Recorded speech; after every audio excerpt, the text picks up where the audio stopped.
Fecha o caixão do Thiago Brava. Bota lá, Maxwell. Último ponto. Que é as fontes. E aqui também tem mais manipulação, meus amigos. Nós vamos chegar aqui, então, no que eu denominei aqui a sexta parte. Eu menciono lá no começo do meu vídeo. Preste atenção. Uma das coisas que lá naquele vídeo inicial eu critico o Braga é que ele utiliza o Gelately como fonte única. E depois eu... Moleque, eu não consigo esquecer isso aqui, pô. A verdade é essa. Toda vida que ele fala nesse Gelately aí, eu não consigo. Regra, pô. isso não é pra cartão vermelho. Eu não consigo. Eu não consigo. Eu não consigo. Eu não consigo. Eu não consigo. O problema não é a igreja não, que a igreja tem leite. O problema é você que não tá conseguindo mamar. Mas essa noite vai ter renovo. Tem mamar. Bate no ombro de alguém e diz assim, se quiser mamar, tem leite. É, se ele enche a boca, né? Também não precisava encher a boca, né, gente? Vamos lá, né? É difícil, né? Volta lá, vai lá! Eu cito várias bibliografias, tá? Já tem algumas para mostrar para vocês aqui, tá? Isso aqui, por exemplo, no caso da Revolução Russa, eu chego nas fontes primárias em muitos casos. Ainda que eu não seja um historiador do tema, tá? Não sou longe disso. Claro. Isso aqui é o livro do Prokrovsky, historiador oficial russo, mais do... É Prapravsky? Pera aí, cara. Moleque, o nome do cara não pode ser Prapravsky. Nem fudendo.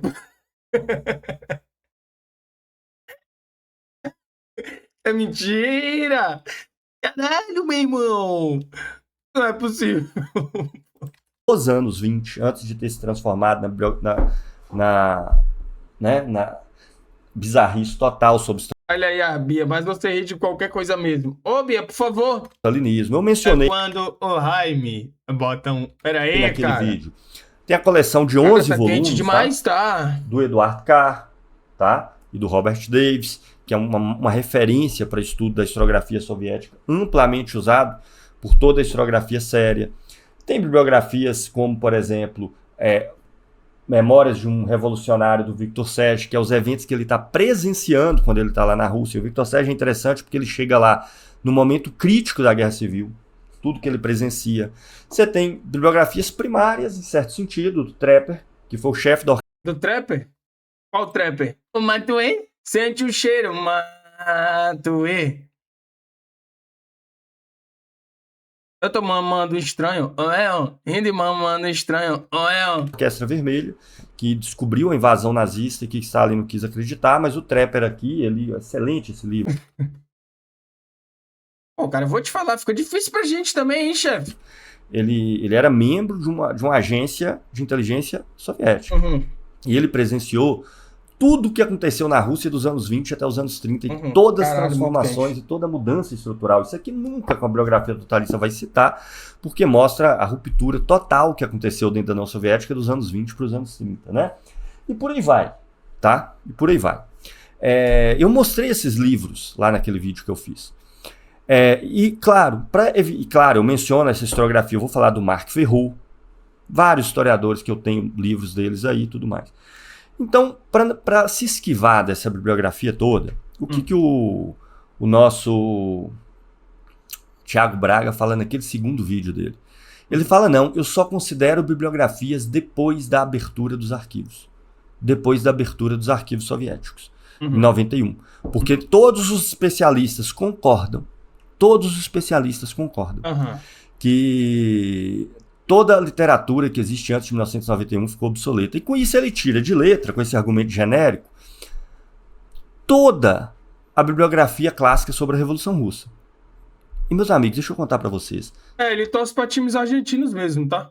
Machado torce pro Estudiantes. Ele disse que tava torcendo pra seleção argentina.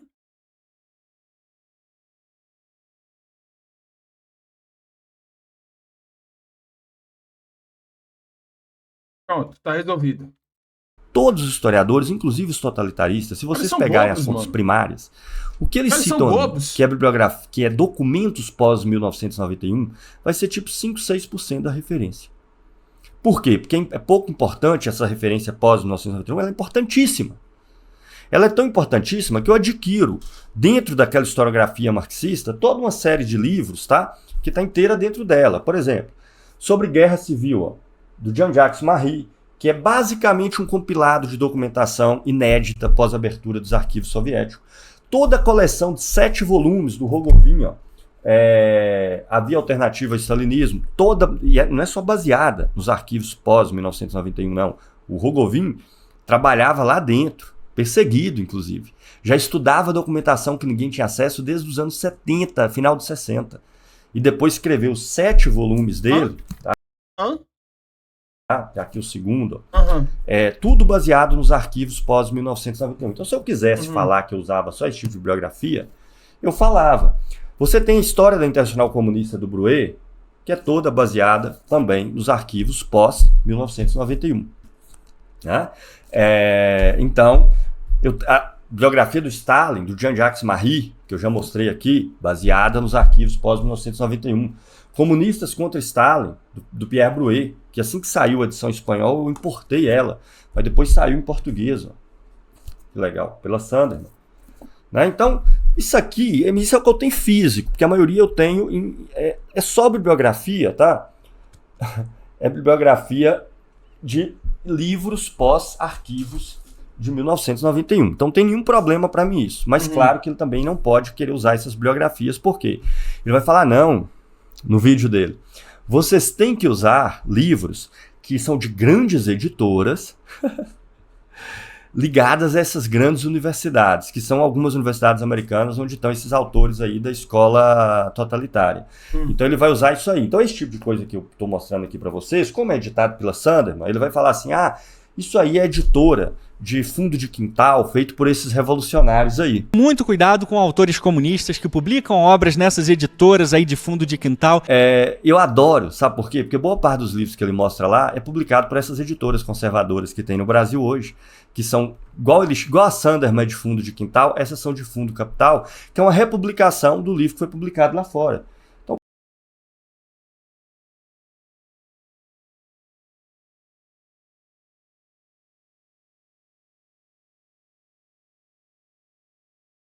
Caralho, meu irmão, é mijada atrás de mijada, irmão. Peguei um exemplo aqui para mostrar para vocês.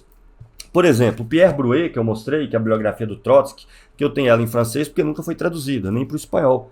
É simplesmente vou mostrar aqui, pela Fayard, que é uma das editoras mais renomadas da França. Tá? Além dele estar ligado a grandes universidades na França. Então, todos esses autores que eu cito publicaram o seu livro. São autores que estão em grandes universidades e publicaram seu livro por grandes editoras. Até porque isso para mim não prova nada, tá? Mas se é esse o critério que ele quer... Veja sempre em qual editora acadêmica ou universidade renomada aquele artigo ou livro foi publicado.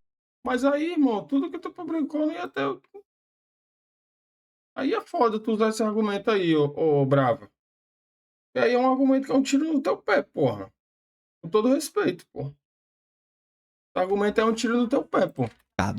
Então, aqui são as edições em português, tá? Que eu tenho. Agora, se você pegar as edições originais, regra geral, são por grandes editoras e são livros utilizados e citados. Mas o pior, o Thiago se baseia muito na ignorância de uma parte grande do público. Aí ele fala, nossa, então olha só, essas fontes pós-1991 desmentiu tudo o que aconteceu antes. Não, gente. A fonte, os arquivos pós-1991 abriram documentos que eram segredos do Estado e estatísticas, que até então estavam ocultas. É claro que é uma documentação importante, mas 95% da bibliografia usada por todas as correntes historiográficas, incluindo as totalitárias, são diários, memórias, documentos que foram publicados no ato, por exemplo, o Congresso dos Soviets, os documentos nunca foram secretos, qualquer membro dos Soviets podia ter acesso. O Van Halja foi lá para a União Soviética em 1956 e estudou os documentos dos Soviets todos, tá? Escritos de pessoas que foram personagens envolvidas no processo, os jornais da época, as revistas da época. Então, quando ele fala, ele dá a impressão de que era uma caixa preta, tudo que acontecia de 91 para trás, e que de repente se abriu os arquivos. Tanto é que eu mapeei aqui. O próprio Thiago, ele cita só 5 vezes no livro dele e mesmo assim normalmente de forma indireta, documentos que estão no pós-1991.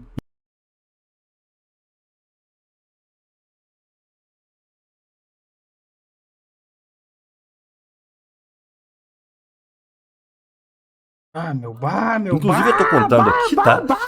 As citações de documento quando o autor que ele cita está mencionando o documento, tá? Que eu vou mostrar aqui para vocês, ó. No mito 1, tá? Nas páginas 30 a 32 do meu PDF. Documentos e telegramas sobre financiamento alemão aos bolcheviques. Vou falar sobre isso depois também. Já falei sobre isso aqui no canal. Tá? Quem produziu esse documento são autoridades alemãs e bolcheviques, são telegramas e documentos diplomáticos, que está nessa obra aqui que o Volkogonov publicou, e ele cita em algumas notas, esse é o único caso que é algumas notas, o resto é uma nota só, tá? Esses documentos. No mito 2, só aparece uma vez também, que é o quê? Os escritos aí secretos do Lenin, né? Desconhecidos do Lenin, que são fontes de arquivos secretos, que são documentos de Estado, né? Que é uma coleção documental e que ele cita por meio dessa obra produzida aí na Universidade Yale. E detalhe, tá? O Lenin, isso aqui é um ótimo exemplo. Tem 50 volumes. Irmão, 2 horas e 12 minutos de lapada. 2 horas e 12 minutos que o Gustavo, ele não desperdiça uma linha, brother. É só porradaria franca. Oli, ele já não aguenta mais. Volumes de obras completas do Lenin publicado. Os documentos secretos é um volume, que é basicamente documento de Estado, né? Que era segredo de Estado. Olha aí, meu querido, ó. Luiz. Olha aí. Boa noite, Senten. Samuel Sada, filho, por favor. Tu acha que ainda dá pra França levar essa Copa? Cara, a minha opinião é a mesma de antes. Vai vencer o melhor futebol. Vai vencer o melhor futebol. E o melhor futebol foi o da Espanha. Eu não mudei de opinião. E eu falei lá, a Espanha, nesse mata-mata, a Espanha tem sido uma seleção que tem conseguido superar as adversidades. E eu acho que isso consegue garantir um pouco mais de maturidade nessa fase da competição. Coisa que a França ainda não tinha experimentado. A França não tinha saído ainda atrás no placar. E eu acho que isso quer dizer muita coisa, né? Isso quer dizer... Bem lembrado, Samuel. Essa Copa é da França. Eu disse isso? Eu disse que a França ia ganhar a Copa? Em que momento que eu disse isso, gente? Quando foi que eu falei isso? Em que momento que eu falei isso? Eu acho que a gente tem que... Estão botando coisa na minha boca aí, cara. Isso não é verdade, filho. Portelã. Em todos os países, com todos os agentes políticos, em qualquer lugar. Mas à luz da queda de 91, quando eles passaram a renegar a Revolução 17, eles... Arduel Satã. Vai pro inferno. Abriram o arquivo, né? Então, cita uma vez, aqui na nota 159 do livro dele. Uma terceira, que é a localização dos protocolos secretos de Molotov-Ribbentrop, que ele cita também por meio de uma obra do Volkogonov. O mito 3 aparece documentos sobre a tentativa soviética de aproximação do Partido do Eixo, que ele cita também como intermediário por meio de uma obra do Volkogonov, e por fim, registro de documentos citados de Volkogonov sobre Stalin, aqui na nota 230, 228, 230. Então ele cita 5 vezes, e ainda assim 4 delas por meio indireto. Olha aí, ó. Nem Deus tira essa Copa da França. Parece que Deus tirou, não é mesmo? Documentos pela abertura dos arquivos, que são dos arquivos abertos pós-1991. Porque 95% da documentação está aí, que todos os historiadores utilizam. Os arquivos secretos produziram uma documentação extra, que é muito importante. Vocês viram o tamanho aqui de livros que eu tenho só baseado nessa documentação adicional. Essa documentação, ela reforça hipóteses, ela cria novos elementos, ela traz um novo fato, ela regra geral, ela reforçou elementos que já existiam, de todos os lados, tá? Ele faz parecer que não, que é um monte de bibliografia obsoleta. Se vocês forem lá na obra do Richard Pipes e catalogar todos os documentos que estão citados lá, 95% são documentos que já existiam. E ainda assim, o nosso Thiago falsifica a coisa aqui outra vez, meus amigos. Eu peguei o vídeo dele, porque no livro só tem as citaçõezinhas e aqui tem o trecho completo. Então, no vídeo dele, o segundo vídeo que ele fez, ele bate muito nessa tecla. Eu falei das fontes, ele quer jogar todas aquelas fontes clássicas no lixo. Escolha sempre obras especializadas publicadas depois dos anos 90, com a abertura dos arquivos soviéticos. Inclusive, o próprio professor Brovkin concorda com o professor Ralph sobre como estudos anteriores... Caralho, o cara parece que vive no filme norte-americano, pô. Aí é fácil, né, Samuel? Você, como comentarista, é um bom engenheiro de obra pronta. Agora é fácil, né? Não, chefe. A Espanha ganhou da França porque saiu na frente do placar. Porra! Não, eu não disse isso. Eu não... Então era o quê? Isso é o quê? Um comentário ou você está evidenciando uma regra do futebol? Claro que quem termina com um placar desfavorável vai perder o jogo, né? Automaticamente ser desclassificado. Aí você me ensina aí, porque se passa para abrir uma live, para falar uma bosta dessa daí, qualquer pelego aí pode fazer a sua live. Pera aí, cara. Qualquer merda pode fazer eu a sua tenho que live. analisar, deixa eu te falar, filho. Eu tenho que analisar o jogo como se apresenta. E foi o jogo como se apresentou, e a minha análise tá lá. E o cantor é o cantor da Capital Inicial, Pardinho Ouro Preto. Cara, eu não tinha te tirado da live? Mano, o que tá botando o cara de novo aí? O que tá botando o cara de novo aí? Porra, mano. A abertura dos arquivos ou eram extremamente fracos ou recheados de documentos cuidadosamente fornecidos pelo próprio Partido Comunista Soviético. Ele vai procurar dizer como esses mesmos especialistas, esses grandes especialistas que estão lá no topo da pirâmide a respeito da questão, deixam claro que não dá para ser usado nada que existe, nenhuma publicação que foi feita em 1991 para trás. Aqui nesse estudo especializado chamado Bolcheviques na Sociedade Russa, o professor Brovkin lidera um time de sovietólogos russos e ocidentais mergulhando justamente nos arquivos recentemente abertos. Samuel, quem ganha o jogo amanhã? Cara, eu vou te falar, Argentina passa. Boa noite, Pardinho da Beija-Flor. Pardinho da Beija-Flor? Não, mano. Pô, o cara é membro aí tem 1 ano. Vou ter que te tirar da live aí. Cara, eu acho que a Argentina ganha, a Argentina leva. E se chegar na final Argentina e Espanha, a Argentina vai ser campeã. E o aviso do professor é direto. A maior parte... Mas claro, né? Só vai ser campeã se vencer o jogo, né? Porque se perder, quem vai vencer é a Espanha. Parte desses estudos antigos são inúteis. Só que, meus amigos, nem os historiadores que o Thiago utiliza fala isso. Né? E aí eu resolvi pegar aqui, inclusive, os prints que veio do próprio segundo... Mostra o print do vídeo que ele fez. Tá aqui Mostra o pinto. o tempo, ó. Thiago Braga, 1 hora, 18 minutos e 19 segundos aproximadamente. O vídeo que ele faz destruindo os mitos da Guerra Civil Russa. Embora seja da Revolução Russa, né? Ele maquiou o nome aí para mostrar que ele estava regravando o vídeo, ocultar que ele estava regravando o vídeo. Ele cita aqui, ele destaca aqui em amarelo um trechinho. O aviso do professor é direto. O que é o aviso? A maior parte desses estudos antigos é inútil. Que ele retirou, tá a referência aqui na tela para vocês, tá, gente? É do Brovkin, que é um autor, Vladimir Brovkin, bem voltado a essa linha anti-bolchevique mesmo, ainda que ele não esteja tanto assim dentro da escola totalitária. Mas não é isso que o Brovkin faz. Como sempre, ele além de citar fontes com... Cara, eu vou falar uma parada para você. Chegou meu pedido lá, eu vou buscar. Já que eu volto. E aí, professor Bransky? O professor Bransky. Cara, eu vou lá, eu vou voltar e vocês não vão aloprar aí, tá? Por favor.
Cadê os caras?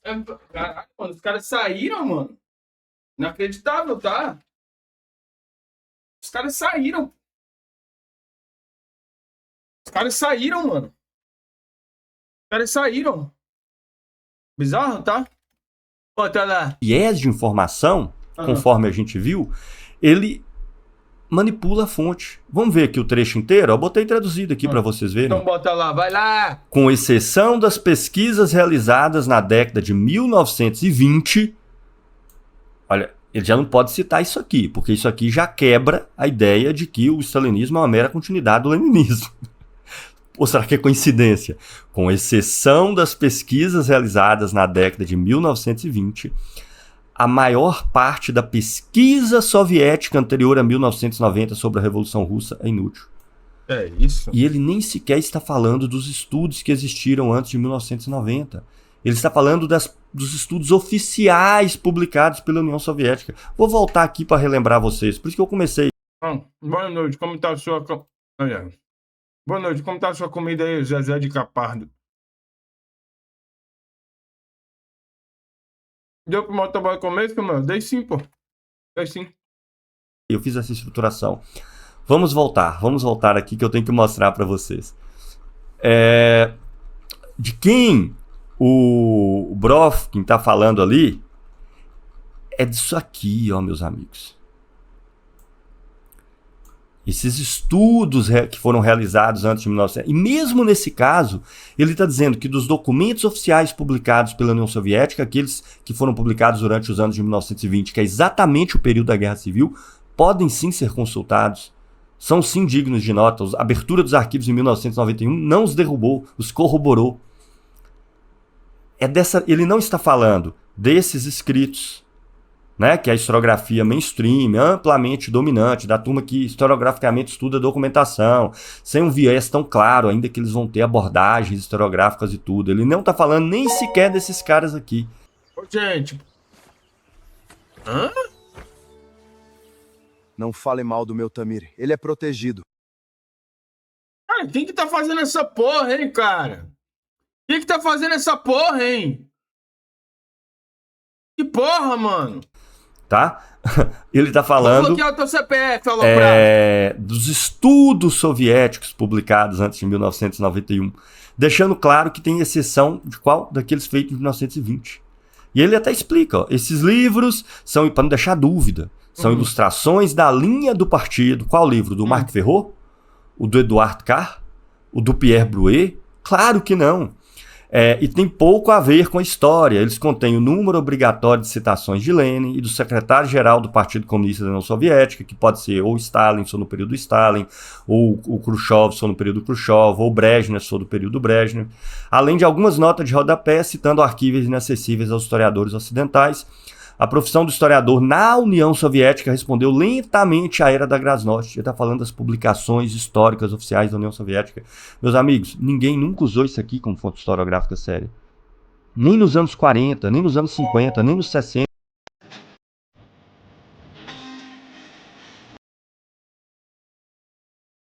Mano, eu vou bloquear teu CPF, ó, cara. Vou bloquear a porra do teu CPF, cara.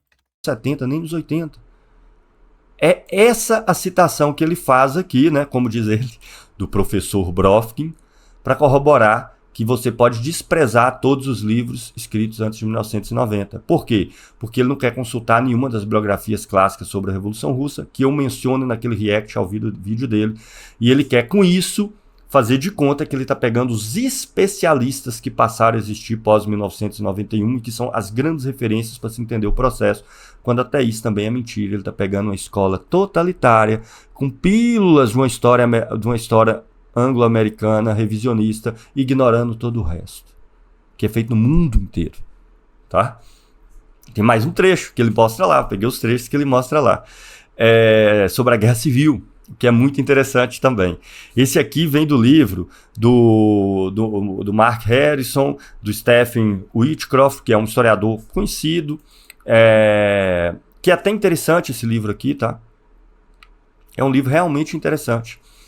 E aí no prefácio, aqui tá lá no vídeo dele, 1 hora, 18 minutos e 30 segundos, ele fala, outro motivo para tomar cuidado com essas fontes anteriores aos anos 1990 está aqui nessa maravilhosa obra, que aliás é bastante curioso, tá? Porque essa obra aqui realmente é uma obra bastante extensa sobre a Guerra Civil. E ele só cita isso aqui no livro dele para mencionar essa questão dos arquivos. Ele não cita nenhum conteúdo. Olha o Dani aí, ó. Os desapareceram? Ainda não. Da Guerra Civil, baseado nesse livro. Por quê? Porque não corrobora nada da interpretação que ele faz lá. Não corrobora. Isso é muito curioso. O mesmo vale, tá? Para esse livro aqui, do Brovkin. Que, embora esse historiador, sim, tem uma abordagem bem na linha conservadora hardcore.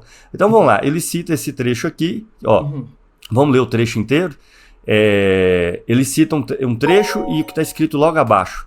Você sabe que eu sempre gostei muito de moda de viola, de música sertaneja raiz, né? Meu pai sempre me incentivou muito a escutar. Então eu escuto Tonique Tinoco, Milionários é Rico, nada desses sertanejos vagabundos aí de hoje em dia, não, sabe? E essas duplas mais antigas são muito interessantes, né? Porque ali você conhece a música de verdade.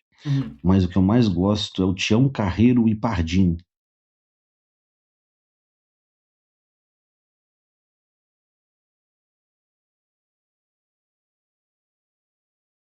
Caras não existem.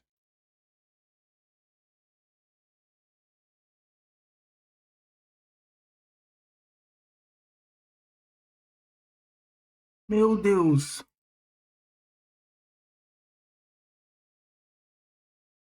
Deus existe mesmo, gente. Que loucura, viu? No pior dos casos, as estatísticas soviéticas publicadas, ou seja, o autor está falando de estatísticas soviéticas, eram deliberadamente falsificadas. Ninguém nunca levou essas estatísticas a sério. E mais, gente, estudo histórico não é simplesmente fonte, não é simplesmente estatística de governo. Estudo histórico, fonte é memória, cartas, jornais da época, revistas da época, relatos da época. Isso é o grosso da fonte. Até porque um número é mudo. Pode ser interpretado de diversas formas, mesmo se ele estiver correto, correlacionado com outros, sob que base interpretativa. E aí ele continua. Veremos ao longo desse livro que os dados publicados sobre as colheitas foram falsificados durante o período stalinista. A partir de 1933 também não eram falsificados antes. Então ele mostra esse trecho na tela dele, mas ele não lê. Porque, tal como outro trecho que ele mostra na tela, isso aí é no mínimo uma evidência muito forte quanto à continuidade Lenin-Stalin, que ele vai defender lá como tal do Epílogo 4 no livro dele. E é bastante curioso também que ele cita essa obra do Donald Halliday, que é uma obra coletiva, que ele fala um time de especialistas, e aqui tem autores de perspectivas diferentes, tá? Foram investigar os arquivos secretos sobre a Guerra Civil. Olha, eu sou do espectro autista e tenho cacofonia. Então, se você puder não mastigar no microfone, por favor, porque senão eu vou... Coloquei só música no meu despertador. De tão ruim, né? Que aí eu me acordo e levanto pra tirá-lo. É isso, cara. You don't fucking need us. Alright. Russa, blá, blá, blá, blá, blá. Esse colosso aqui. Quer ver? Olha só esse colosso aqui publicado pela Universidade de Cambridge. Tá lá no trecho do vídeo dele. Só que ele não usa esse livro dele, esse livro aqui, praticamente em momento nenhum. Ele aparece citado no livro dele exatamente com um trecho para corroborar a questão dos novos arquivos. Tá? Onde ele dá a entender que esses historiadores estão falando que toda a historiografia anterior ela pode ser desprezada à luz dos novos artigos, mas nunca é o caso. Aqui eles estão falando só da historiografia soviética oficial, que ninguém nunca levou a sério, e aqui está falando apenas de estatísticas soviéticas publicadas no período antes de 1990, que ninguém nunca levou a sério. Acho que é suficiente, não é, gente? Acho que é Tá louco. Tá louco. suficiente fazer apenas uma retrospectiva aqui para vocês. Considerações prévias. Ele utiliza de estratégias de comunicação, ok, tudo bem, mas eu quero identificá-las, porque muita gente cai sem ver que é uma estratégia de comunicação, né? Como mostrar os livros lá, cheio de post-itzinho para mostrar o tanto que ele lê. Cheio de post-it. Como ficar citando referências as mais diversas, como se essas referências fossem o time de especialistas que existe no mundo, quanto a uma vertente interpretativa muito específica.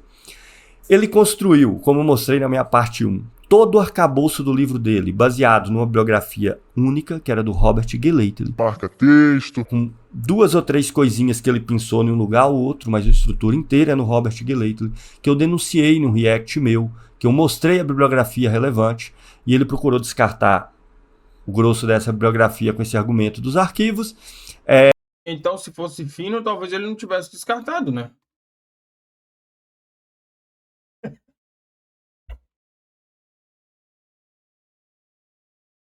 Era melhor ter ficado calado. E foi depois pegar a estrutura que ele já tinha pronta, baseada no Gallatin, como todas as evidências indicam. Essa é a minha opinião clara, vocês podem avaliar à luz das evidências que eu trouxe.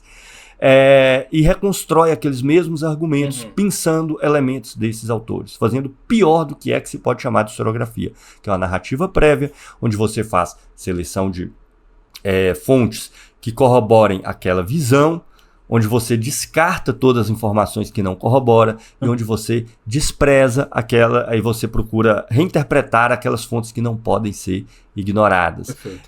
Ainda assim ele fez isso baseado numa bibliografia monofásica que toma a escola totalitária americana e ocasionalmente autores da escola revisionista americana que estão todos nesse contexto dos Estados Unidos, onde a discussão em torno da Revolução Russa foi guiada pela Guerra Fria, pelo marxismo e essa coisa toda, em base àquelas teorias toscas, superficiais, caricaturais, que procura simplesmente com o objetivo prévio de reduzir tudo ao Estado, ao poder totalitário e ao ditador, explicar todo o processo histórico. Ainda assim, ele nem sequer estudou a fundo essa bibliografia da escola totalitária. Ele só pegou a estrutura argumentativa do Gallatin, como evidencia, essa é a minha opinião clara sobre o livro, e procurou preenchê-las com pílulas de outros historiadores, predominantemente da história totalitária. Mostrei isso a partir da estrutura de todos os capítulos do livro, onde 3 coincidem integralmente o argumento do Gallatin, tanto na ordem dos capítulos, como na ordem interna dos argumentos, como nas principais bibliografias utilizadas como referência na qual ele vai buscar as citações. O único que não coincide integralmente é o capítulo da Guerra Civil, porque a argumentação do Gallatin não era tão forte igual ele queria. Ele achou um segundo historiador ali, o Maudsley, de onde ele tira o núcleo de certas partes do argumento. Além disso, a gente viu aqui que para corroborar isso, além da estrutura do livro inteiro, além da estrutura dos capítulos do livro, Me lembro e tenho saudade do tempo que vai ficando, do tempo de boiadeiro que eu vivia viajando. Eu nunca tinha tristeza, vivia sempre cantando, mês a mês cortando estrada no meu cavalo ruano. Sempre lidando com gado, desde a idade de 15 anos. Não me esqueço de um transporte, 600 bois cuiabanos. No meio tinha um boi preto por nome de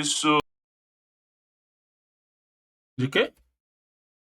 É uma música, né, gente? Meu, de verdade, vou te falar, tamo pelo Dali, tá? Livro, você mostrei 2 evidências de 2 fontes que tanto ele quanto o Gallatin citam uma única vez, embora seja uma fonte primária muito mais abundante, que poderia ser usada exaustivamente, dando a entender claramente que ambos pegaram essa fonte de segunda mão. Talvez o Thiago do Gallatin, o Gallatin de um terceiro, que o Pipes é o principal candidato.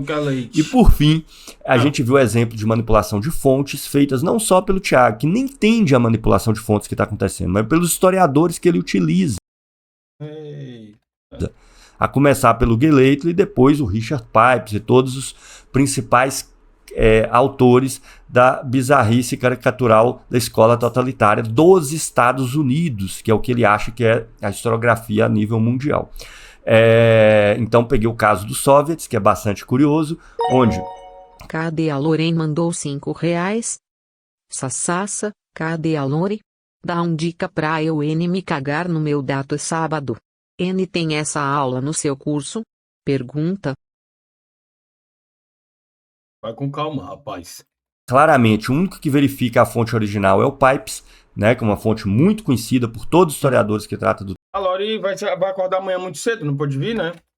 Também não pode ir pra lá também, não. Tema que, aliás, foi feita nos anos 50, tá? Que não é fonte pós-1991, que é o Anvalha. O Pipes manipula a fonte do Anvalha e os outros manipulam a fonte do Pipes sem nem entender exatamente o que eles estão fazendo, o que levam eles, inclusive, a afirmar que não dá para saber os números exatos do segundo Congresso dos Soviets, como, na verdade, nós temos os números exatos sobre várias perspectivas. Por fim, a gente mostra que, sim, os arquivos... Por fim. Caralho, meu irmão, tem 2 horas que ele tá por fim. Já chega, cara. Ele nem aguenta mais em pé. Ele não tá mais nem aguentando mais em pé. Ele não Regra, isso não é pra... Ele não tá mais. Ele não tá mais. Ele não tá mais. Não pode ser.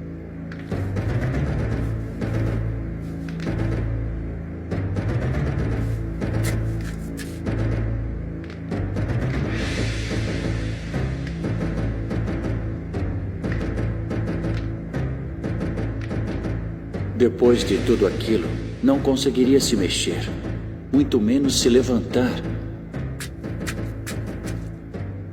Não, Lee, está tudo bem. Agora acabou. Você nem está em condições de... Lee? Lee? Oh, Lee. Lee. O que foi que eu fiz? Ai, ai, ai, ai, ai.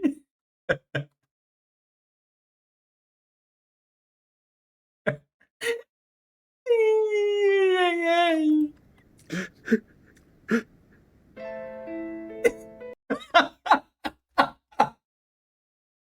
Moleque, é inacreditável isso aqui, moleque. Não dá, não dá, não dá, não dá. Olhe só pra você.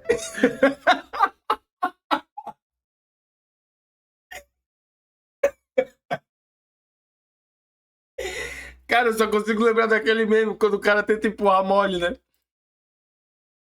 Nem está consciente e continua empenhado em mostrar ao mundo o que pode fazer. Ai, ai, ai, ai, ai.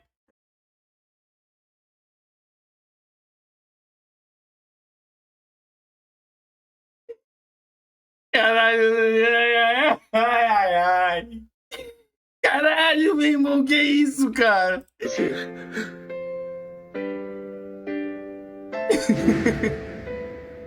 Ele está nocauteado.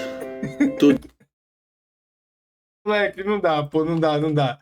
Cara, eu tenho que parar de consumir esses conteúdos aí, mano. Fica na minha cabeça isso aí. Vou, Telé! Os pós-1991 são muito importantes, mas eles são arquivos, são dados, documentação complementar, que é importante porque é nova, então não foi examinada ainda.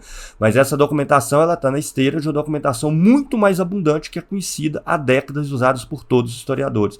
E ele utiliza isso aí como artifício, manipulando novamente as fontes, como se os autores estivessem dizendo que pode ignorar todos os estudos antes de 1991, quando é falso, quando é mentira, mas isso isenta o Thiago de não ler nenhum deles, de não ler nem os historiadores contemporâneos que tratam das fontes de 1991, mas facilita ele usar os autores dessa escola conspiracionista totalitária americana como se fossem os grandes sovietólogos e os grandes especialistas no tema.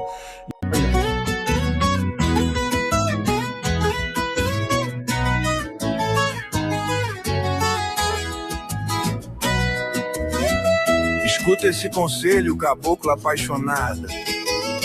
Quando a mentira é grande, até o perfume vira testemunha. Essa é a história de Samuel, Saddam Não, minha história não é essa. Pardo cromático. Pardo cromático o pardo cromático, sabe o que é pardo cromático? É o teu cozinho, porra. Tu me obriga a falar coisa aqui que eu não quero, cara. Tu me obriga a falar coisa aqui que eu não quero. Tu me obriga a ser deselegante aqui contigo. Sabe? E para me conseguir um argumento para validar isso, eu pego qualquer coisa aleatória, sei lá, a editora em que foi publicada, a universidade que o cara está. Tá entendendo?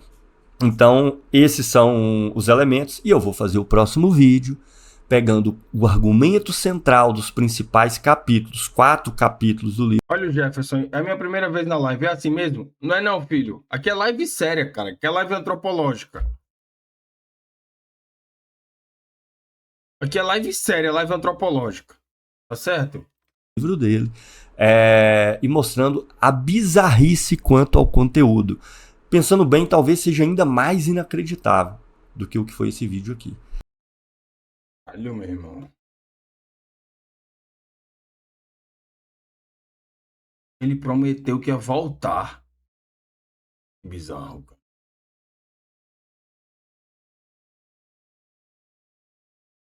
Que bizarro.